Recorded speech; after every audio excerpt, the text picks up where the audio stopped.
시청자 여러분 안녕하십니까? 밤 11시 뉴스 시작합니다. 네, 경찰은 오늘 진행한 현장 감식을 통해 밀양 세종병원 화재가 응급실 천장에서 전기적 요인에 의해 발생한 것으로 보인다고 밝혔습니다. 사망 원인이 불분명한 4명의 사망자에 대해선 부검 등을 진행할 예정입니다. 김지수 기자입니다. 경찰의 현장 감식 결과 응급실 안에 있는 환복 및 탕비실 천장에서 최초 발화가 시작된 것으로 확인됐습니다. 탕비실 천장에는 전등용 전기 배선과 콘센트 전원용 배선 등 2가지가 있었던 것으로 확인됐습니다. 천장에 배선된 전선을 수거한 경찰은 정밀 감정을 실시할 예정입니다. 화재 원인에 대해선 전기적 특이점, 즉 전기 합선에 의한 발화 가능성이 제기됐습니다. 천장에서 하단으로 연소가 진행된 것을 확인을 하였습니다. 전기적 요인에 의한 발화라고 표현하면 좋겠습니다. 경찰은 응급실 천장 전기 배선에 대해서 설치상 문제가 있었는지는 추가 수사를 할 계획입니다. 일단 천장 내부에 단열재로 쓰인 스티로폼이 화마를 키웠을 가능성이 높은 것으로 드러났습니다. 또 사망자 중 넷은 처음 알려진 것처럼 사인을 질식사로 단정할 수 없는 것으로 나타났습니다.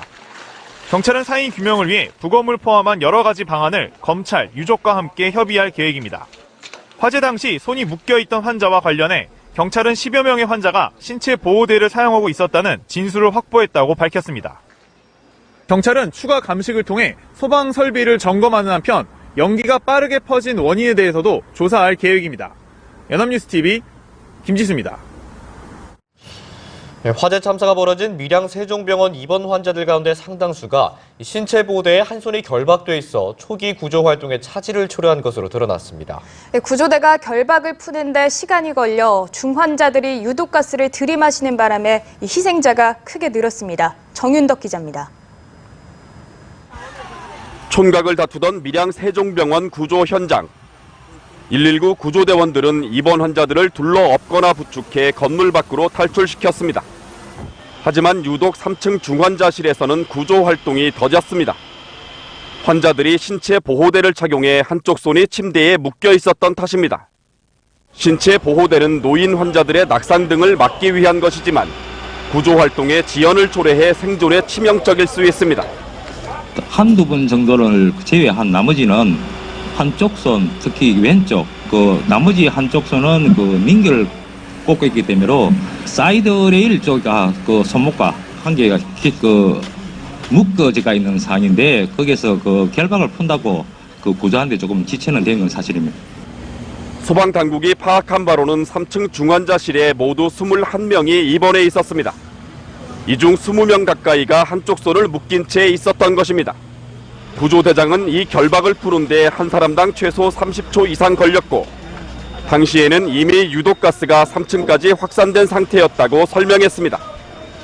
결국 3층에 있던 중환자들은 구조대가 결박을 풀고 구조하기까지 30초 넘게 유독가스를 들이마셔야 했습니다. 3층 환자 가운데는 9명이 숨졌습니다. 사망자 37명 중에는 거동이 불편한 2층 환자들이 17명으로 가장 많았습니다. 2층에 있던 의료진 2명도 숨졌습니다. 5층 입원 환자 8명과 1층 응급실에 있던 의료진 1명도 숨졌습니다. 추가 사망자가 나올 가능성도 배제할 수 없습니다. 밀양시 재난본부는 부상자 151명 가운데 9명이 중상자로 2명은 의식이 없는 상태라고 밝혔습니다. 81세 남성은 폐렴 증세가 왔고 46살 여성은 상태가 위중하다고 설명했습니다. 연합뉴스TV 정윤덕입니다. 최만우 밀양소방서장은 세종병원 화재 현장에서 2번째 도착한 소방차가 즉시 물을 쏘지 않고 2분 46초가 지나서야 물을 쏜 것을 확인했다고 말했습니다. 최 서장은 일부 유족들이 화재 당시 현장의 소방차가 곧바로 진화를 하지 않았다는 의혹을 제기한 데 대해 부분적으로 그 같은 사실을 인정했습니다. 하지만 그는 인명구조와 화재 진압을 동시에 해야 할 상황이 발생하면 인명구조가 우선이라면서 2번째 도착한 소방차는 인명구조를 먼저 하다 보니 물을 즉시 보내지 못한 것으로 판단한다고 해명했습니다.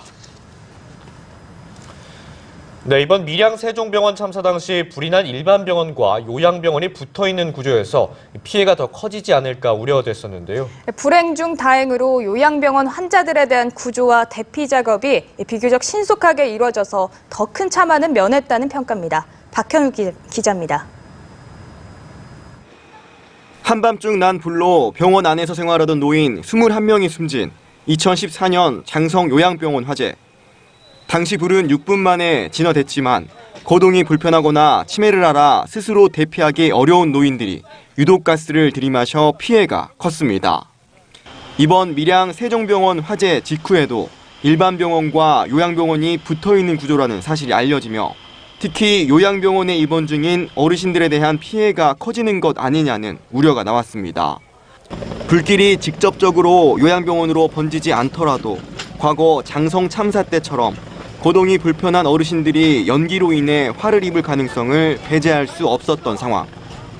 하지만 불행 중 다행으로 94명이 입원해 있던 요양병원에선 비교적 가벼운 부상을 입은 환자 외에 사상자는 발생하지 않았습니다. 병원 관계자와 민간인들과 소방이 3일체가 돼서 합동으로 우리 요 구조자들 요양병원에 있는 환자분들을 밑으로 지상으로 신속하게 내려보냈고, 또 일부는 수직 구조대로 내려갈 수 없는 분들은 소방관이 직접 업고 계단까지 내려왔고. 화재 초기 일반 병원에 대한 진화 작업과 더불어 요양병원 구조 작업을 동시에 진행한 소방당국의 적절한 판단과 대처. 여기에 병원 측과 시민들이 힘을 보탠 덕분에 더 큰 참화는 막을 수 있었다는 평가입니다. 연합뉴스TV 박현우입니다. 네, 위로 조문이 잇따랐지만 밀양 세종병원 화재 희생자의 유족들은 슬픔을 가눌 수 없었습니다. 위로에 의연하려 애써봤지만 끝내 유족들에게선 울음이 터져나왔습니다. 화재 참사로 희생된 37명의 위패를 안치한 밀양 합동분향소는 망연자실과 슬픔으로 가득 찼습니다. 홍정원 기자입니다. 혹한에도 밀양 합동분향소에 조문객의 발걸음이 끝도 없이 이어졌습니다. 지나치다 한 번쯤은 얼굴을 마주쳤을 이웃 어른들과 병원 직원들의 영정 앞에 헌화하고 희생자들의 명복을 빌었습니다. 불길에 병원을 뒤덮은 유독가스 때문에 사랑하는 가족을 순식간에 잃은 유족들에게 따뜻한 위로의 말 한마디 건네봅니다. 한파로 몸과 마음마저 얼어버린 유족들을 감싸 안아 봅니다. 하지만 꼭 안았던 손을 풀고는 몸을 돌려 나오려는 순간 등 뒤에선 기어코 울음이 터져나옵니다. 주민등록증 사진 대신 가장 보고 싶은 얼굴로 바꾼 고인의 영정사진에 시선이 머물자 눈물이 쏟아져 나옵니다.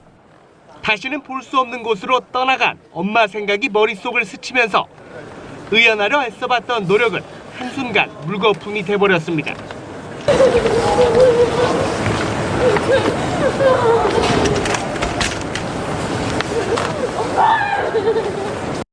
조문객의 마음도 함께 찢어집니다. 더 이상 해줄 수 있는 것이 없다는 안타까움에 가던 걸음 멈추고 잠시 유족의 뒷모습을 바라봅니다. 눈물이 절로 떨어집니다. 한 다리만 건너면 모두 다 형님 동생 사이일 정도로 작은 도시 밀양은 참사 이틀째 이렇게 슬픔에 잠겼습니다. 연합뉴스TV 홍정원입니다.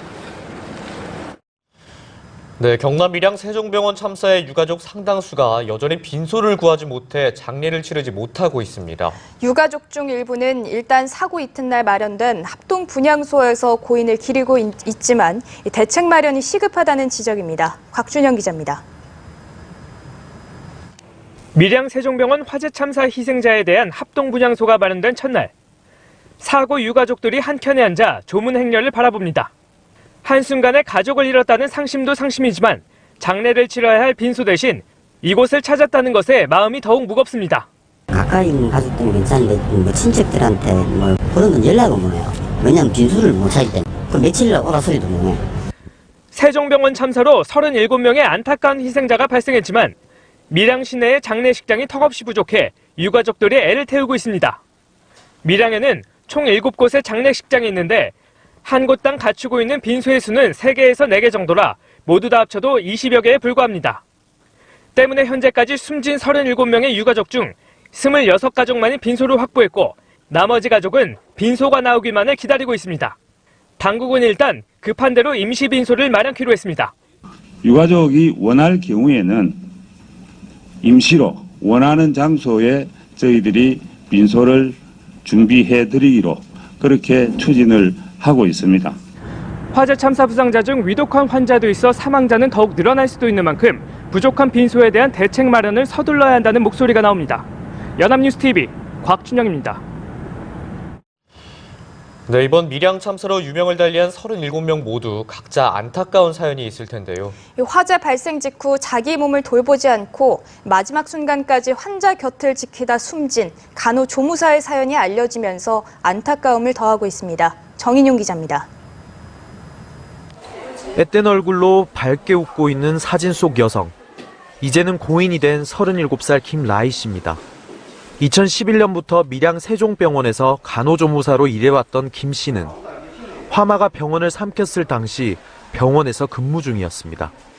김 씨는 불이 났다는 사실을 알게 된 직후 혼자 빠져나오지 않고 환자들을 대피시키려다 미처 빠져나오지 못한 것으로 추정됩니다. 같이 근무했던 분이 오셔갖고 그 이야기를 하더라고요. 혼자서 일로 뛰고 절로 뛰고 너무 애썼다고. 유족들 입장에선 젊은 나이에 떠난 그의 희생이 너무나 안타깝고 아쉬움이 절절합니다. 와이프가 원래 워낙 자기가 간호사라고 이렇게 하는 일에 대한 자긍심도 있고 자부심도 있고 진짜 내한테는 다 하나밖에 없고 나는 이거 끝나고 나서 또 혼자만의 싸움이 있잖아요. 이제 와이프 빈자리를 계속 내가 이겨나가야 되는 부분이고. 하지만 자신의 일에 대한 열정과 사명감이 넘쳤고 평소 자신보다 환자들을 먼저 살펴왔던 생전 모습을 알기에 마지막까지 환자와 함께했던 선택을 존중하며 부디 아픔 없는 곳에 영면하기를 바랄 뿐입니다. 연합뉴스TV 정인용입니다. 문재인 대통령이 병원 화재 참사가 발생한 경남 밀양을 찾았습니다. 유족을 위로하고 현장을 살펴본 문재인 대통령은 안전한 나라를 다짐하고 있는데도 참사가 거듭돼 참담하다고 말했습니다. 성승환 기자입니다. 경남 밀양으로 향한 문재인 대통령은 곧바로 희생자 합동 분향소부터 찾았습니다. 침통한 표정으로 분향소에 들어선 문 대통령은 조문을 마친 뒤 희생자들의 영정 하나하나를 살펴봤습니다.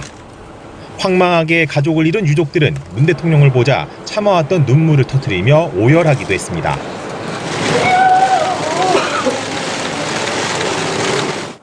유족들의 손을 잡고 이야기를 경청한 문 대통령은 위로의 말을 건넸습니다.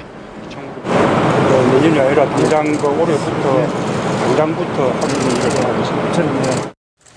문 대통령은 화재 현장으로 이동해 직접 둘러보고 소방 당국으로부터 수습 상황에 대해 보고를 받았습니다.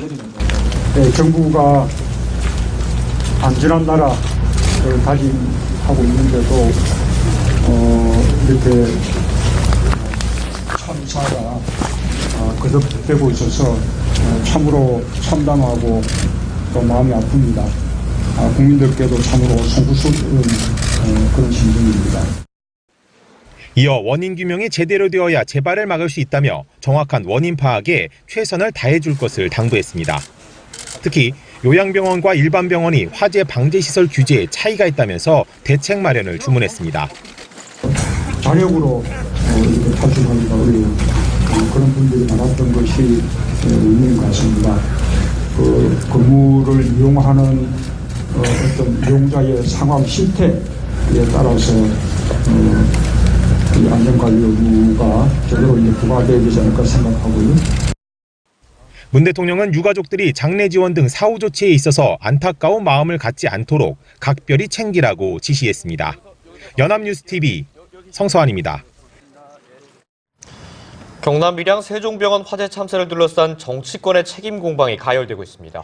더불어민주당은 경남지사 출신인 자유한국당 홍준표 대표를 겨냥했고 자유한국당은 총리 사퇴까지 거론하며 문재인 정부 책임론을 거듭 제기했습니다. 홍재성 기자입니다. 더불어민주당은 사고 원인 규명과 지원 대책 마련에 강력을 집중하겠다는 공식 논평을 내놨습니다. 박완주 수석 대변인은 법적 개선책을 마련하기 위한 국회 논의에 박차를 가하겠다며 원인 규명과 사태 수습을 위한 야당의 협조도 촉구했습니다. 그러나 당내에선 경남지사 출신인 홍준표 대표를 비롯해 자유한국당을 겨냥한 비판이 제기됐습니다. 송영길 의원은 소방안전본부는 지방정부 소속 관할이라며 홍준표 전 지사, 밀양시장, 국회의원이 모두 한국당 소속이라고 한국당 책임론을 제기했습니다. 이에 맞선 한국당은 문재인 정권의 무능으로 참사가 발생했다며 십자포화를 퍼부었습니다. 홍준표 대표는 아마추어 정권이 사고 책임 전가에 급급하고 눈물쇼만으로 순간을 모면하려고 한다고 문재인 정부를 비난했습니다. 홍 대표는 밀양 화재 현장을 찾아서도 정부 책임론을 부각하며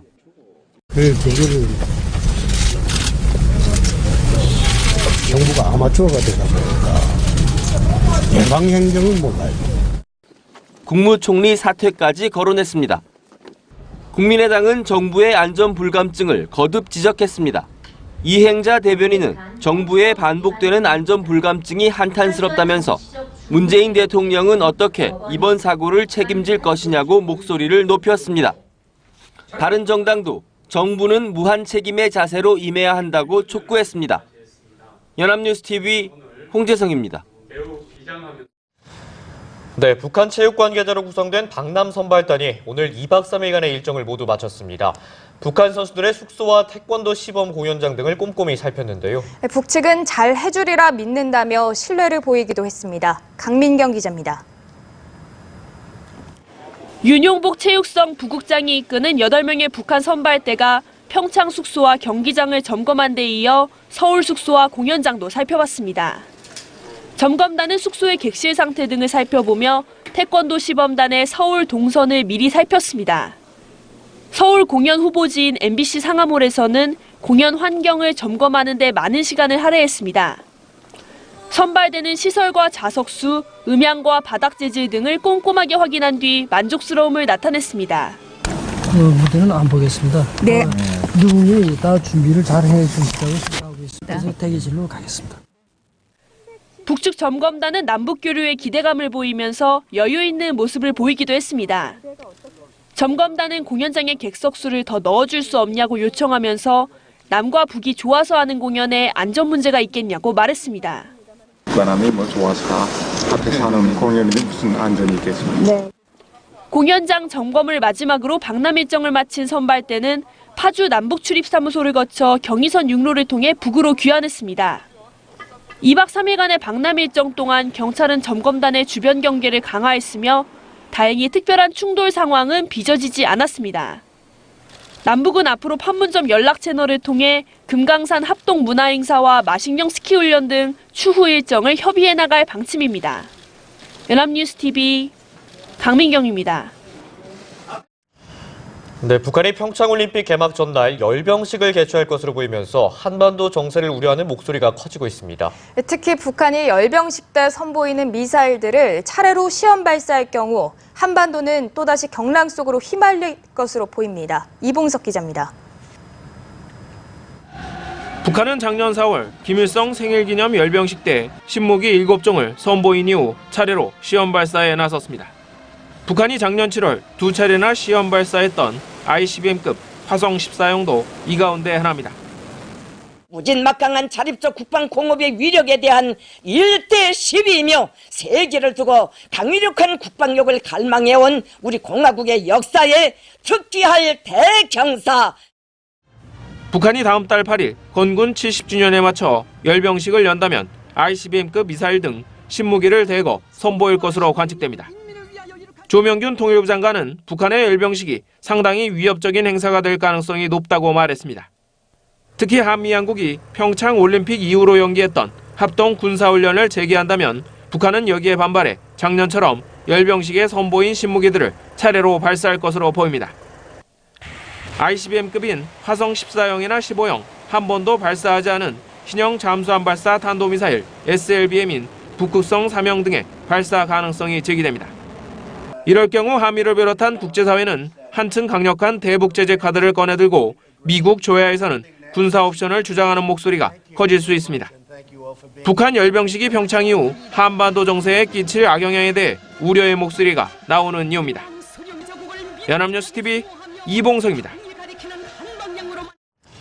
한미 국방장관이 한미동맹의 균열을 내려는 어떤 시도도 실패할 것이라며 북한 비핵화를 위한 공조를 강화하기로 했습니다. 미 국방장관은 회담에 앞서 북한이 공격할 경우 오늘 밤이라도 당장 싸울 준비가 돼 있다며 대북 군사 옵션을 언급하기도 했습니다. 조성혜 기자입니다. 송영무 국방부 장관과 제임스 매티스 미 국방장관이 북한 비핵화를 위한 공조를 강화하기로 했습니다. 두 사람은 현지 시간 26일 하와이 호놀룰루에서 만나 국방장관 회담을 열고 이 같은 내용을 재확인했습니다. 국방부는 양 장관은 한미동맹의 균열을 만들려는 그 어떤 노력도 실패할 것이라고 강조하고 북한이 태도를 바꿔 비핵화를 논의하기 위한 협상 테이블에 나오도록 계속 긴밀히 공조해 나가기로 했다고 밝혔습니다. 북한이 최근 남북 대화 국면에서 한미 간의 틈을 벌리려 시도할 수 있다는 일각의 우려를 불식하고 한미 동맹이 굳건함을 재확인한 겁니다. 또 남북 대화 재개와 북한의 평창 동계올림픽 참가를 환영하는 동시에 안전하고 평화로운 동계올림픽을 보장하기 위해 긴밀히 협력하기로 했습니다. 매티스 국방장관은 한미 국방장관 회담을 위해 하와이로 향하던 비행기에서 대북 군사 옵션을 언급하기도 했습니다. 북한이 공격한다면 오늘 밤이라도 당장 한국과 함께 싸울 준비가 돼 있다고 말한 겁니다. 매티스 장관은 북한이 육상과 해상에서 휴전협정을 수없이 위반했다는 점을 지적하면서 군사 옵션은 1953년 이후 지금까지도 그대로 남아있다고 말했습니다. 그러면서 한국에 대한 공격이 시도된다면 그 공격은 혹독하게 패퇴당할 것이라고 경고하는 동시에 북핵 문제를 해결하는 데 가장 효과적인 방법은 외교적 노력이라는 점을 강조했습니다. 연합뉴스TV 조성혜입니다. 북한 외무성이 미국의 최근 추가 제재에 대해 남북 교류에 찬물을 끼얹으려는 흉심이라고 비난했습니다. 외무성 대변인은 미국의 추가 제재와 관련한 조선중앙통신사 기자의 질문에 미국의 단독 제재는 군사적 위협과 함께 제재 압박으로 우리를 압살해보려는 적대시 정책의 연장이라며 이같이 주장했습니다. 앞서 미국 재무부 해외자산통제국은 북한의 핵미사일 개발에 도운 중국과 북한 기관 9곳을 비롯해 개인 16명과 선박 6척을 추가 제재했습니다. 네, 서울의 한파 경보가 닷새 동안 이어지면서 2000년대 들어 최장 기록을 갈아치웠습니다. 이로 인해 이번 주 내내 동파 사고가 속출했는데요. 급기야 지하철역들도 동파 피해가 났습니다. 수도관이 얼어 주말 장사를 접은 식당과 카페도 적지 않았습니다. 김장현 기자입니다. 지하철역 바닥이 얼음판이 됐습니다. 영하 15도 안팎의 한파가 닷새째 이어지자 지하철 1호선 서울역 대합실 천장 스프링클러 배관이 터진 겁니다.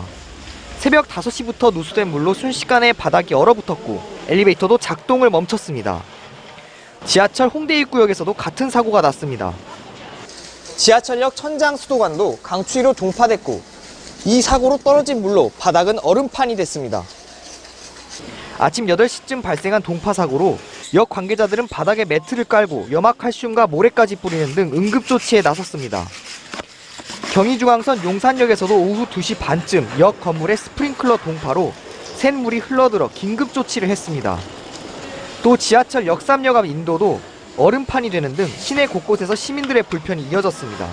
날씨도 너무 추운데 길도 미끄러운 것 같고 사람들이 많이 다녔는데 이렇게 동파돼서 좀 위험한 것 같아요. 상가들도 동파 피해가 심각했습니다. 수도관이 얼어 영업을 포기한 식당과 카페 등이 속출했고 문을 연 가게도 어려움을 겪었습니다. 지금 동파 3일째가 돼서 따뜻한 물이 나와야 되는데 안 나오니까 설거지도 이제 좀 불편함이 있었고 서비스 음료 관련해서 서비스도 좀 불편했던. 아울러 파주 영상도서관이 동파로 휴관하는 등 기록적인 장기 한파에 각종 사고가 잇따랐습니다. 연합뉴스TV 김장현입니다. 네, 전국 대부분 지역에 건조특보가 내려진 가운데 한파도 이어지면서 곳곳에 화재가 잇따랐습니다. 경기도 이천에서는 한밤중에 난 불로 10대 남매가 목숨을 잃었습니다. 차병섭 기자입니다. 한밤중 경기도 이천시에서 난 화재로 집안에 있던 10대 남매가 숨졌습니다. 집 앞 쓰레기장과 건축자재 야적장 사이에서 발생한 불은 주택 방향으로 번졌습니다. 불은 1층짜리 주택을 태워 1,700만 원 상당의 재산 피해를 내고 30여 분 만에 꺼졌는데 집안에서는 18살 오빠와 14살 여동생이 숨진 채 발견됐습니다. 당시 남매의 부모는 집에 없었던 것으로 전해졌습니다. 화재 원인은 아직 밝혀지지 않았지만 경찰은 일단 방화 혐의점은 발견되지 않았다고 밝혔습니다. 경찰과 소방당국은 화재 경위를 조사하는 한편 남매의 시신을 부검해 사망 원인을 밝힐 계획입니다. 오늘 오전 11시 15분쯤에는 서울 영등포구 물레동 영인시장 앞 청과점포에서 불이 났습니다.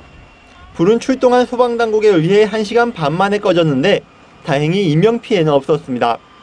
소방당국은 불이 시장 내부로 번지진 않았지만 시장 바깥에 있는 청과물 점포 18곳이 화재 피해를 입었다고 전했습니다. 오전 10시 반쯤에는 경기도 광주시의 가구백화점에서도 불이 나 2시간여 만에 꺼졌습니다. 다행히 이곳 역시 인명피해는 없었는데 2층짜리 건물이 모두 타 소방서 추산 1억 원 상당의 재산 피해가 났습니다. 연합뉴스TV 차병서입니다. 네, 최강 한파로 인해 저체온증이나 동상 같은 한랭 질환에 걸린 사람들이 속출하고 있습니다. 올겨울 들어 벌써 400명에 가까운데요. 네, 특히 저체온증은 목숨을 위협할 뿐만 아니라 만성 질환자의 지병을 악화시킬 수 있어서 더욱더 각별한 주의가 필요합니다. 김지수 기자입니다.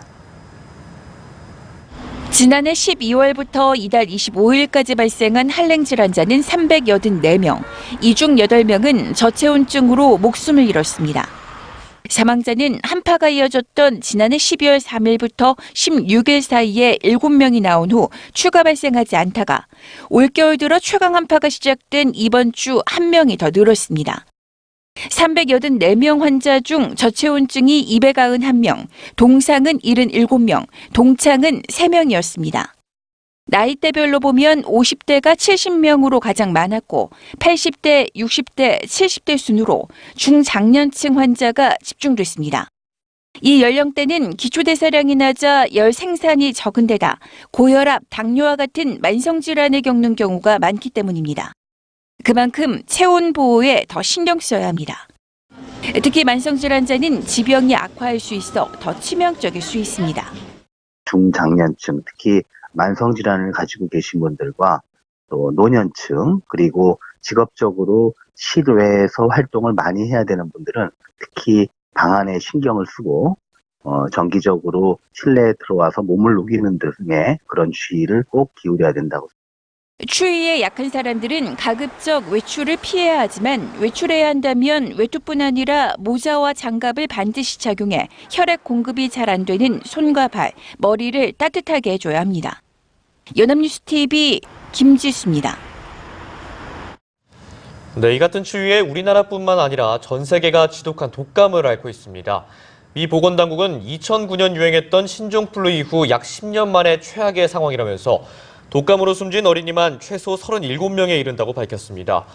영국 공중보건국도 올겨울 독감으로 숨진 사망자는 전년도의 3배 이상인 155명이라고 밝혔습니다.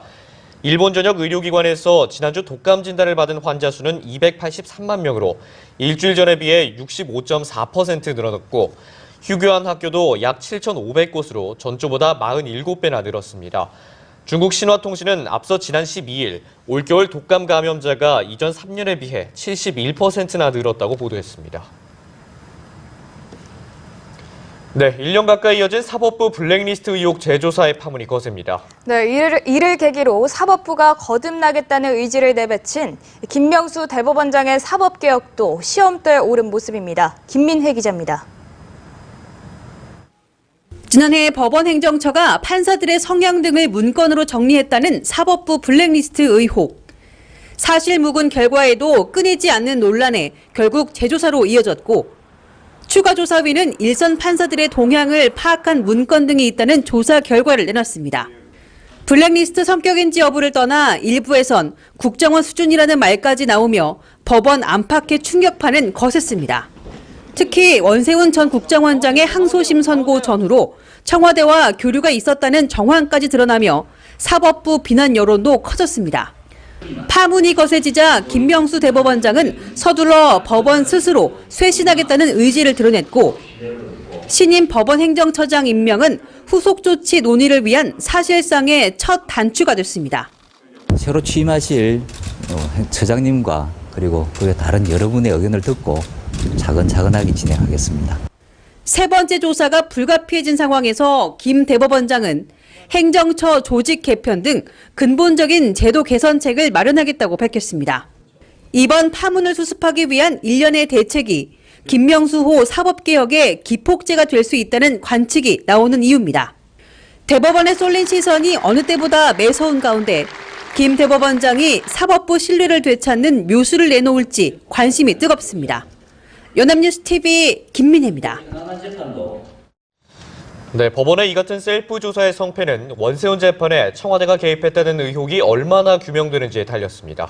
네, 자체 조사가 제대로 이루어지지 않으면 검찰이 수사에 나설 가능성도 배제할 수 없습니다. 이소영 기자입니다.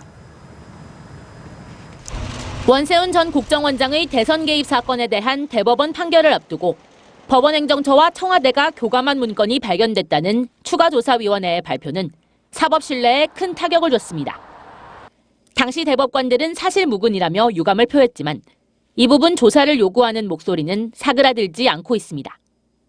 쇄신을 약속하고 나선 김명수 대법원장은 최근 대법관 회의에서 원세훈 문건에 대한 조사 필요성을 언급한 것으로 알려졌습니다. 조만간 자체 조사기구를 구성할 방침인데 블랙리스트뿐 아니라 원 전 원장 재판 의혹도 들여다볼 것이란 관측이 나옵니다. 법원의 셀프 조사가 국민 눈높이에 미치지 못할 경우 검찰이 대법원을 상대로 강제 수사에 나설 가능성도 배제할 수 없습니다. 블랙리스트 논란 당시 양승태 전 원장을 고발했던 시민단체가 원세훈 재판을 담당한 대법관과 우병우 전 수석을 추가로 고발한 데다 자유한국당 주광덕 의원이 추가조사위의 조사 방법에 문제가 있다며 김 원장과 위원들을 고발한 사건도 검찰에 접수된 상황입니다.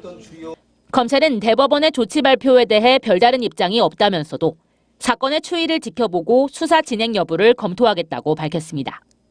검찰은 관련 고발건을 모두 공공형사수사부에 배당하고 대법원의 움직임을 주시하고 있습니다. 연합뉴스TV 이소영입니다. 강원랜드 채용비리 의혹이 제기된 자유한국당 염동열 의원이 피의자 신분으로 검찰에 출석했습니다. 강원랜드 채용비리 사건을 재수사 중인 춘천지검은 염 의원의 지역 보좌관인 박모 씨가 강원랜드 부정 채용에 깊이 관여한 혐의가 드러나 염 의원을 조사하게 됐다고 설명했습니다.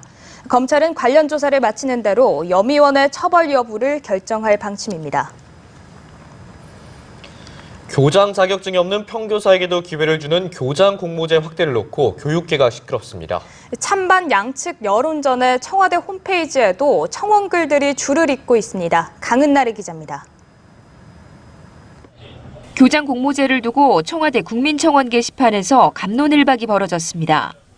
무자격 교장 양산이다. 교장 승진 제도의 개혁이다. 찬반 대립이 팽팽합니다. 교장 공모제는 일반 학교는 교장 자격증 소지자에 한해 자율학교 등에선 자격증이 없어도 경력 15년 이상 교원이면 교장에 공모할 수 있도록 한 제도입니다. 승진 중심의 교직 문화를 개선하고자 2007년 도입됐습니다. 지난해 기준 전국 국공립학교 중 교장 공모제를 시행한 곳은 18%, 이를 통해 자격증 미소지자가 실제 교장이 된 곳은 89곳, 전체 0.9%입니다. 갈등은 교육부가 신청 대상 학교 중 15%까지만 시행할 수 있도록 한 규정을 없애기로 하면서 본격화했습니다. 교총은 좌파 교육감의 전교조 보훈 인사가 될 것이라며 국민청원운동과 릴레이 시위에 이어서 최근에는 정치권, 학계와 토론회를 갖는 등 반대 여론 확산의 총력전입니다. 교원 설문조사에서 공모제 반대 의견이 81%였다는 점도 반대 근거로 내세우고 있습니다. 반면 전교조와 일부 교육단체들은 외부인을 제외한 평교사 출신 교장들은 현재 0.6%에 불과하다며 교총의 전교조 독식 주장을 전면 반박하고 있습니다. 오히려 교육개혁을 위해 자율학교뿐 아니라 일반 학교에도 자격증 제한을 없애야 한다며 맞불을 놓고 있습니다. 교육부는 입법 예고 기간인 다음 달 5일까지 다양한 의견을 수렴한 뒤 최종 결정할 방침입니다.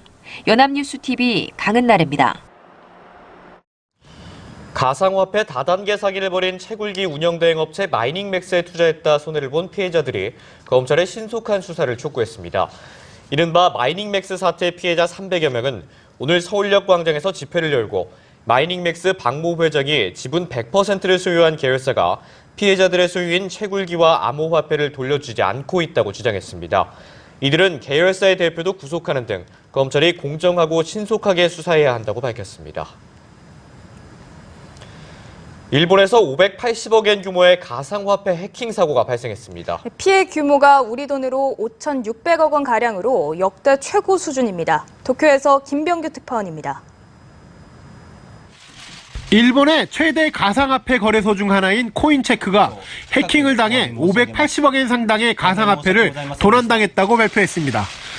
코인체크는 해킹 발생 후 8시간이나 지나 뒤늦게 피해 사실을 확인하고 단계적으로 거래를 중단시켰습니다. 本日弊社サービスの一部において機能が停止する事態が発生いたしました。本件に関しまして皆様をお騒がせしておりますことを深くお詫び申し上げます。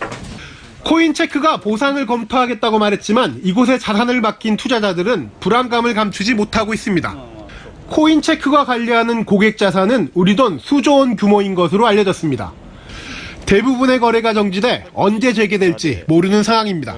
200万円分出金停止になってるんで全部がだから何もできないですね。 이번 해킹은 2014년 일본 마운트곡스 거래소에서 발생했던 470억 엔, 약 4,600억 원 상당의 가상화폐 해킹 사건을 뛰어넘는 규모입니다. 당시 사건의 피해자 중에는 4년이 지난 지금까지 환불을 받지 못한 사람도 있습니다. 월스트리트 저널은 가상화폐들은 사이버 범죄자들의 가장 신선한 먹잇감이 되고 있다는 전문가의 지적을 전하며 이번 사건이 가상화폐에 대한 열풍을 냉각시킬 수 있다고 예상했습니다. 도쿄에서 연합뉴스 김병규입니다. 아프가니스탄 수도 카불에서 구급차를 이용한 자폭 테러가 일어나 현재까지 63명이 숨지고 151명이 다쳤다고 아프간 정부가 밝혔습니다. 로이터 등 외신에 따르면 현지 시간 27일 오후 1시쯤 카불 시내 자무리아트 병원 인근 검문소에서 폭발물을 실은 구급차가 폭발했습니다. 테러가 벌어진 지역은 아프간 평화 협상을 담당하는 고위평화위원회 사무실과 EU 사무실, 그리고 각국 대사관이 밀집해 있는 곳으로 알려졌습니다. 범행 직후 탈레반 대변인은 자신들이 이번 테러를 저질렀다고 주장했습니다. 다행히 카불에 거주하는 한국 교민 33명은 모두 안전한 것으로 확인됐습니다.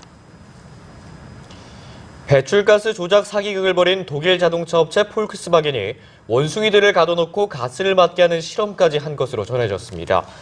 미 일간 뉴욕타임스는 지난 2014년 미국의 한 민간의학연구소가 바깥 공기를 차단한 기밀실에 원숭이 10마리를 가두고 폴크스바겐의 디젤 자동차 비틀 신형에서 나오는 배출가스를 공급해 하루 4시간씩 지내게 하는 실험을 했으며 폴크스바겐이 실험을 주도한 것으로 보인다고 전했습니다.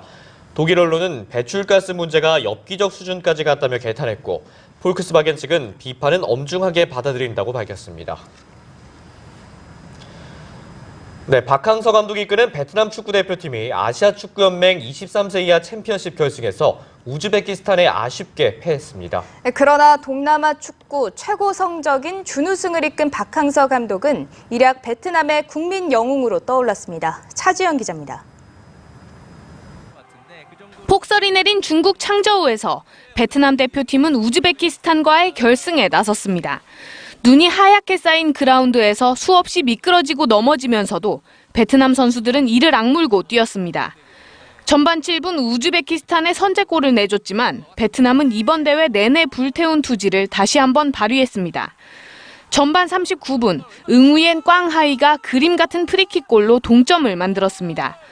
강호 우즈베키스탄의 공세를 잘 막아내던 베트남은 연장전으로 승부를 끌고 갔지만 연장 후반 15분 통안의 결승골을 허용하고 1대2로 졌습니다. 정상에 오르지는 못했지만 준우승도 놀라운 성과입니다.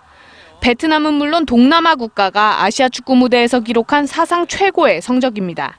부임 3개월 만에 동남아 축구사를 새로 쓴 박항서 감독은 베트남의 국민 영웅으로 떠올랐습니다. 피파 랭킹에서 206개 국가 중 112위에 불과한 베트남을 이끌고 호주와 이라크, 카타르 등을 연파한 박항서 감독에게는 베트남의 히딩크, 마법사 등의 별명이 붙었습니다. 대회 기간 내내 축구 열기로 뜨겁게 끓어오른 베트남은 박항서 감독을 비롯한 대표팀의 금이 환영을 기다리고 있습니다. 박 감독과 선수들은 국가주석 훈장과 총리의 공로상, 거액의 보너스를 받을 전망입니다. 연합뉴스TV 차지연입니다. 문재인 대통령이 베트남 23세 이하 축구 대표팀을 이끌고 아시아 축구연맹 23세 이하 챔피언십에서 준우승을 이끈 박항서 감독에게 축전을 보냈습니다. 문 대통령은 눈보라 속에서 연장까지 최선을 다하는 모습 그 자체로 진정한 스포츠 정신을 보여줬다며 부임 3개월여 만에 베트남 대표팀을 아시아 정상권으로 끌어올린 박 감독의 노고에 우리 국민도 기뻐하고 있다고 밝혔습니다. 호주 오픈 4강에서 테니스의 황제 페데러와 만난 정현은 발바닥 통증으로 아쉽게 기권했습니다. 16강전부터 생살이 드러날 정도의 심한 물집과 싸운 정현은 진통제로 버텨왔습니다. 소재영 기자입니다. 호주 오픈 준결승에서 드러난 정현의 왼발에는 붕대가 칭칭 감겨져 있었습니다. 문제는 발바닥에 생긴 물집. 16강전부터 계속 진통제를 맞으면서 시합을 했고, 그래서 굳은 살 물집을 계속 깎아내다 보니까 생살이어서 진통제를 오늘 맞았음에도 불구하고 그 진통제가 그 통증을 못 잡아줘서 더 이상 시합을 할 수가 없어서. 정현은 16강전부터 고통을 잊기 위해 진통제를 맞으며 경기를 이어왔습니다. 16강과 8강전에서는 진통제 효과로 이를 악물고 버텼지만 4강에서는 더 이상 통증을 이겨내기 힘들었습니다. 발바닥에 생살이 드러날 정도로 피부가 심하게 벗겨져 진통제는 더 이상 효과가 없었습니다. In the second set, I started to feel he was getting a bit slower, fighting with the blister. I know he's had a problem with the blister for some time, but just don't know how bad it is, really. 이미 오른발은 확인하지 않아도 될 정도로 피멍이 든 상태에서 왼발마저 통증이 심해지자 정현은 더 이상 경기를 계속할 수 없었습니다. 왼발바닥, 오른발바닥 다 심한데 오른발바닥은 너무 심해서 더 이상 치료할 게 없어서 메디칼을 왼쪽에만 부른 거여서. 정현은 아쉽게 준결승에서 기권했지만 극심한 고통 속에서도 한국인 최초 메이저 대회 4강이라는 기록을 남기며 아쉬움을 삼켰습니다. 연합뉴스TV 소재형입니다. 호주 오픈에서 4강 신화를 이룬 정현이 꾸준한 노력으로 이번 대회에서 큰 성과를 이뤘다고 말했습니다. 정현은 오늘 호주 멜버른에서 우리나라 취재진과 만나 천재형이 아니라 노력하는 쪽에 가깝다고 자신을 평가했습니다. 정현은 취업난을 겪는 우리나라 젊은이들을 향해 열심히 하면 당연히 좋은 날이 올 것이라며 격려했습니다. 정현은 대회를 마감하는 소감을 인스타그램에 올리며 이번 대회 진짜 목표인 팔로워 10만 명을 달성했다며 행복감을 표현했습니다. 호주 오픈 4강에 오르며 정현 신드롬을 불러온 정현이 내일 오후 인천국제공항으로 귀국합니다. 정현은 귀국해 발바닥 치료를 받은 뒤 호전 상황을 보고 향후 ATP 투어 대회 출전 일정을 정할 예정입니다. 정현 측은 또 새해부터 호흡을 맞춰온 네빌 고드윈 코치와 정식 계약을 체결했다고 밝혔습니다. 고드윈 코치는 지난해 ATP 투어 올해의 코치로 선정된 인물로 이번 호주 오픈을 함께 준비했습니다. 호주 오픈 4강에 진출한 정현 선수를 지켜보신 분들 많으실 텐데요. 정현 선수의 돌풍만큼이나 테니스의 인기도 덩달아 오르고 있습니다. 테니스장엔 강습 문의가 늘고 용품점 매출도 늘고 있다고 합니다. 이동훈 기자가 정현 신드롬을 취재했습니다. 테니스 강습 첫날 34살 주부 정선영 씨가 구령에 따라 라켓을 휘둘러 공을 날려봅니다. 늘 관심은 있었지만 TV로 관전만 하다 정현 선수의 경기를 보고 코트에 나가기로 결심한 겁니다. 제가 주부다 보니까 집에만 있는 시간이 좀 따분하기도 하고 요즘에 정현 선수 경기도 유심히 보다 보니까 활동적일 것 같고 재밌을 것 같아서요. 정 선수의 경기를 보고 새로 등록한 회원은 정 씨만이 아닙니다. 이른바 정현 특수를 맞은 이곳 실내 테니스장은 이번 달 호주 오픈 대회를 기점으로 회원수가 20명이나 늘었습니다. 테니스 용품 등 관련 업계도 정현 신드롬을 반깁니다. 기존에는 테니스를 처음 접하시는 분들하고 이제 테니스를 좀 이렇게 하실 줄 아시는 분들이 이렇게 비율이 반반이었으면은 지금 이제 문의 전화가 이제 신규 고객분들이 한 80% 정도의 8대2 정도로. 테니스 비수기임에도 불구하고 용품점에는 정현 선수가 쓰는 라켓이나 신발이 잘 팔리고 있습니다. 정현 선수가 사용하는 용품들에 대해서 관심이 되게 많다 보니까 저희도 응대해드리는 거에 있어서 되게 재밌기도 하고요. 매출도 예전보다 많이 올라와서 더 즐겁게 일하고 있습니다. 오랜만에 불어온 테니스 열풍은 정현의 선전에 따라 상당 기간 이어질 것으로 전망됩니다. 연합뉴스TV 이동훈입니다. 네, 조금 전 들어온 소식입니다. 경남 밀양 세종병원 화재로 크게 다쳐 병원에서 입원 치료 중이던 중상자 한 명이 끝내 사망했습니다. 경찰에 따르면 창원 삼성병원에 입원해 있던 46살 문모 씨가 오늘 저녁 숨졌습니다. 연기 흡입 등으로 부상해 치료를 받고 있던 문 씨가 사망하면서 화재 사망자는 38명으로 늘어났고 부상자는 150명이 됐습니다. 기온이 소폭 상승하면서 한파특보가 일부 약화되거나 해제됐습니다. 하지만 평년 기온을 크게 밑도는 강추위는 계속되겠습니다. 일요일 내일도 아침에 대부분 영하 10도 안팎까지 떨어지겠습니다. 기상청에 따르면 찬 공기가 느리게 빠져나가고 있어서 다가오는 주 중반이나 돼야 누그러질 것으로 내다봤습니다. 또 연일 건조한 바람이 불어오면서 건조특보가 확대 강화되고 있습니다. 특히 이번에 큰 불이 난 밀양을 비롯해 영남과 강원, 수도권 곳곳은 건조경보가 내려질 정도라 불씨 관리를 더욱더 잘하셔야겠습니다. 하늘은 대체로 맑겠지만 가끔 구름이 많겠고요. 제주도는 오전에 눈이나 비가 조금 내리겠습니다. 또 밤에는 충남 서해안과 호남 서해안에 산발적으로 눈이 날리겠습니다. 내일 아침 최저기온 서울 영하 9도, 춘천 영하 15도, 대구는 영하 5도 예상되고요. 한낮 최고 기온은 서울이 영하 2도, 대구 3도, 전주와 광주는 1도로 오늘보다는 오르겠지만 여전히 평년 기온을 밑돌겠습니다. 해상의 물결은 먼 바다에서 높게 일겠고 동해안에선 너울성 파도가 밀려올 수 있어 조심하셔야겠습니다.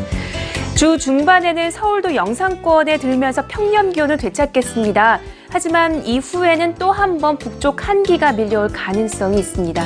날씨 드렸습니다. 이상으로 밤 11시 뉴스 마치겠습니다. 함께해 주신 여러분 고맙습니다.